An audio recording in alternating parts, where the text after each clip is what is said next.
Hello అండి. నేను doctor Kranti gynaecologist. ఇవాళ ఒక అమ్మాయి ప్రెగ్నెంట్ లేడీ థర్డ్ మంత్ అని చెప్పొచ్చారు. అంటే ఇంచుమించు 11 వీక్స్ ఉండాలి అమ్మాయి చెప్పిన డేట్ ప్రకారం. కానీ స్కాన్ చేస్తే 7 వీక్సే వస్తుంది. అంటే వస్తుంది. అంటే ఇంచుమించు 1 మంత్ తేడా వస్తుంది. ఇప్పుడు చూడొచ్చు మీరిక్కడ పిండం చూడొచ్చు. ఆ పిండం కూడా 11 వీక్స్ ఉండాల్సిన పిండము 7 వీక్సే చూపిస్తుంది. ఎందుకంటే ఇర్రెగ్యులర్ డేట్స్ అమ్మాయికి. ఇక్కడ ఫీటల్ హార్ట్ కూడా మీరు గమనించొచ్చు. దీనికి కారణం ఏంటంటే, అమ్మాయికి రెగ్యులర్ సైకిల్స్ కాదు. అంటే నెల నెలా రెగ్యులర్ డేట్లు రావు అమ్మాయికి.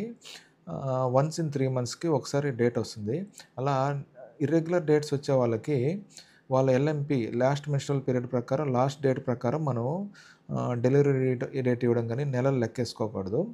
ఇలాంటి వాళ్ళు ఇర్రెగ్యులర్ డేట్స్ వచ్చేవాళ్ళు ప్రెగ్నెన్సీ అని కన్ఫర్మ్ అవ్వగానే వెంటనే గైనకాలజిస్ట్ దగ్గరికెళ్తే వాళ్ళు స్కాన్ చేయడం వల్ల మీ డెలివరీ డేట్ ఇచ్చి మీకు ఎన్నో నెల ఏ తారీఖున